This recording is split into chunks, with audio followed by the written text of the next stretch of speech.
all intents and purposes, mga kababayan, ang program appropriations has already been there. Pero hindi na abuso kagaya nitong last 3 years.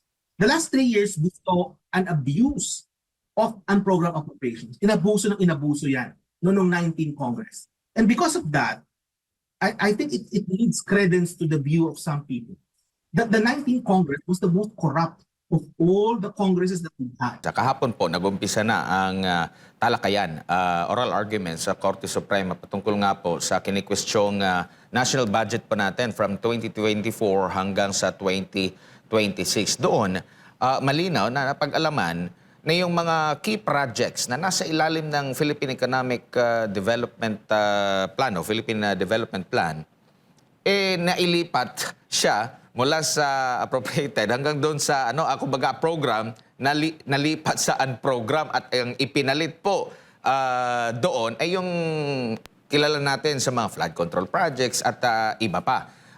Kagabi, nag-usap kami, nakapanayam namin si Congressman Isidro Ungabang, nabanggit niya, ang paliwanag niya, yung mga big ticket projects na ito nakabilang doon sa Philippine Economic Development Plan, talagang pinag-aralan ng mabuti na may impact sa ating ekonomiya. Now ngayon, pinalitan siya ng ibang klase po ng proyekto na hindi mabusisi yung pagpaplano ukol nga po dito, like kagaya sa mga flood control at kung ano-ano pa, kung ikukumpara mo yung big ticket. Ano po masasabi niyo po dito? May malaking impact po ba ito sa hinaharap din natin kasi mas napaprioritize yung hindi priority? Okay, so dapat natin maintindihan na kapag nilipat yan sa unprogram, kasi by construction, Admar, yung unprogram, popondohan lang yan kung may pagkukunan. Kaya nga unprogram yan eh. So kung may source, kung may papagkukuhaan, then mapupunan yan. Ang problema, many of these projects, yung mga high-value projects na yan, that would generate long-term economic growth para sa atin, marami dyan ay jointly funded ng mga ibang bansa. So ibig sabihin is, kung may joint funding ka, itutuloy yung mga project na yan kung may katuwang na pondo galing sa Pilipinas. So yun yung construction yan, Admar. So, kung nilagay mo yan sa unprogram, and wala palang pondo dahil nga nilagay mo sa unprogram, hindi ka nakahanap ng sufficient na pondo, it would look bad on us from the foreign donors. At magbabayad pa tayo ng penalty kasi na-delay yung project. A classic example of that is yung nangyari sa subway, which should have been completed, I believe, in 2029, and na-move na yung completion date niyan into some later year.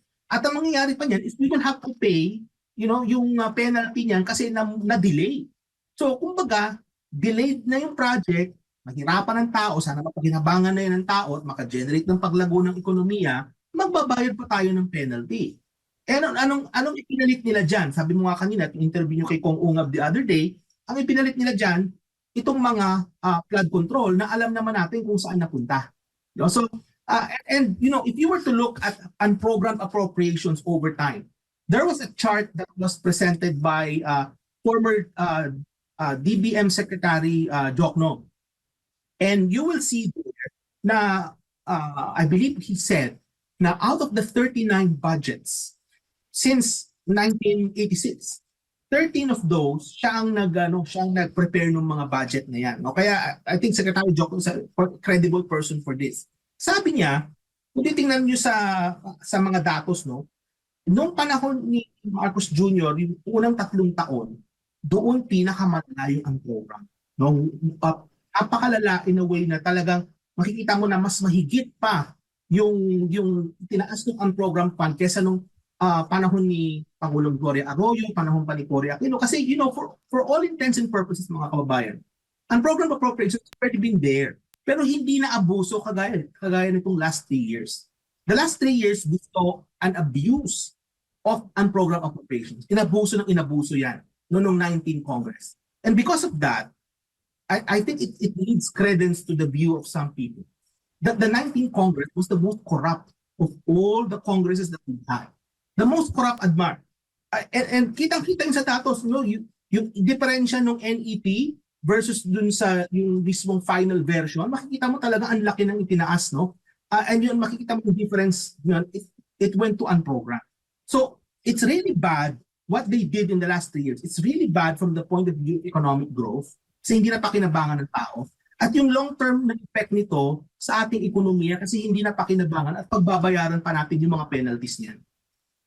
Opo, siguro bilang panghuli na lamang po, inaasahan ba natin na mas tataas pang lalo itong atin pong utang dahil nga po magiging priority na siguro sa hinaharap ang mga dagdag pa na mga ayuda at kung ano pa hindi natin nakikita soonest na magkakaroon ng tigil putukan talaga, no, kasi paiba-iba yung mga statement nitong si President Donald Trump. Meron pa nga sinisi yung ibang mga bansa dahil hindi tumulong, na kesyo meron siyang mga sundalo doon sa mga bansang yun pero hindi sila tumulong, so hindi natin nakikita. At taas na po, sinasabi nga baka ngayong taon na ito pumalo na tayo sa 19 trillion na pesos. Expect ba tayo mas tataas pa yung ating utang at mas mababa yung infrastructure na maitatayo lalo na dito sa taong ito or sa hinaharap pa?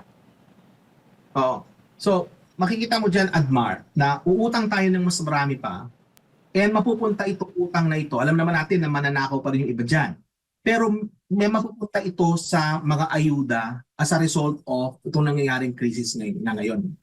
And we know na kapag ka binigay yan as ayuda, it doesn't generate long-term growth. Kasi pag binigay mo yan as ayuda, consume nila yan for the time being, that it tapos na. Walang balik sa ekonomiya. Unlike, for example, nagpatayo ka ng tulay, o nagpatayo ka ng airport, o nagpatayo ka ng daungan.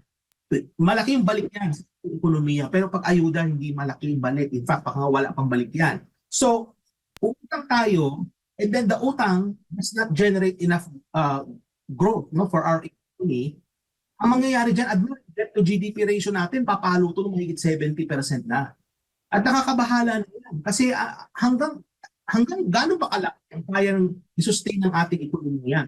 We're not like Japan, no, na kaya nila na 200% debt to GDP ratio. We're not like Japan.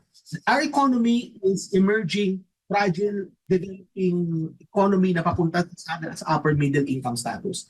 Ang pinupunto ko dito mga kababayan is, kumbaga, kung maibabalik natin yung nakaraang 3 taon, at sana hindi sila nangutang ng time na yon, at nasunod sana yung nasa Philippine Development Plan. Kasi sabi sa Philippine Development Plan, Admar, dapat for every year since 2022, bumababa yung ating debt to GDP ratio. In fact, dapat sa ngayon, nasa mga around 58% na lang tayo. And yet where we are, we're around 63.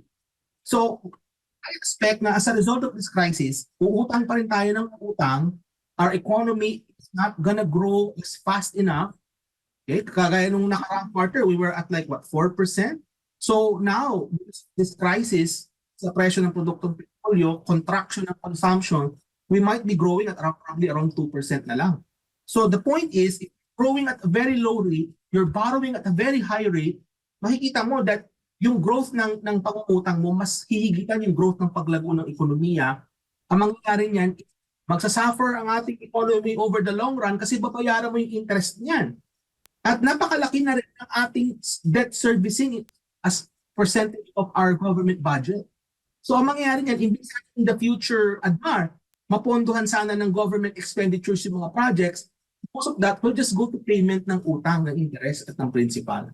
So yun yung nakikita natin mangyayari in the future as a result of this crisis. Kung sana maayos ng 2022, but and yet hindi naging maayos, no? Panahon ni Marcos Jr.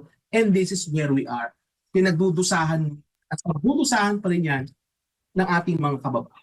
Doc, dalawang huling tanong pahabol na lamang po. Kasi nga nabanggit po ninyo kanina bukod nga doon sa pagdideklara ni President Trump, no, ng 2-week ceasefire dyan po sa Iran. Itong pagdeklara po ng Pangulong Bongbong Marcos Jr. ng State of National Energy Emergency po dito sa ating bansa. Hindi ho ba ito nakatulong, nakaapekto po sa pagpigil sa pagpatuloy na pagtaas ng presyo po ng ating mga bilihin o sa inflation? Well, hindi siya nakatulong and that is a result of the mismanagement. Kasi kung umpisa pa lang, in-acknowledge na nila na merong crisis. A crisis committee was formed right away. And then naka-secure tayo kaagad ng crudo from different sources, hindi sana dapat nag-declare ng national emergency. So the declaration, and by the way, we're the only country in the world that did so. So that says a lot about how Marcos Jr.'s government administration has managed the crisis. I've said, crisis mismanagement yung nangyari dyan. So maraming points of failure na nangyari. So kumbaga, hindi sana dapat tayo hahantong sa ganito kung naging mabilis at ayos yung pagmamanage ng crisis. Kasi alam mo, Jake, sa crisis kasi you need very good management skills kapag merong crisis. There are leaders who are built for crisis management. Example ko niyan was former President Duterte. Nung nagka-COVID, he knew what to do. No, he knew, he assembled the right set of people to give advice. Kinuha niya yung mga magagaling na mga doktor. Sa ngayon, Jade, dapat ang kinonvene dito yung mga magagaling na economists dyan sa Pilipinas. Kinonvene nila yan. Anong mangyayari? Nakita natin yung mga scenarios late na, no, mga mid-March na or late March na natin nakita nung pinresent ng DepDev yung mga scenario na yan sa Senado.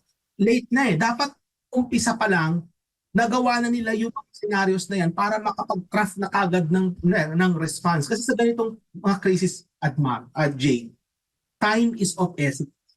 Mahalaga na umpisa pala, maayos na natin kaagad ito para hindi pa lumala, para hindi humantong pa na magdeklara pa tayo ng state of national emergency. And as I've said, the fact that the government declared a state of national emergency is a reflection of how they failed miserably in handling this crisis, mga kababayan.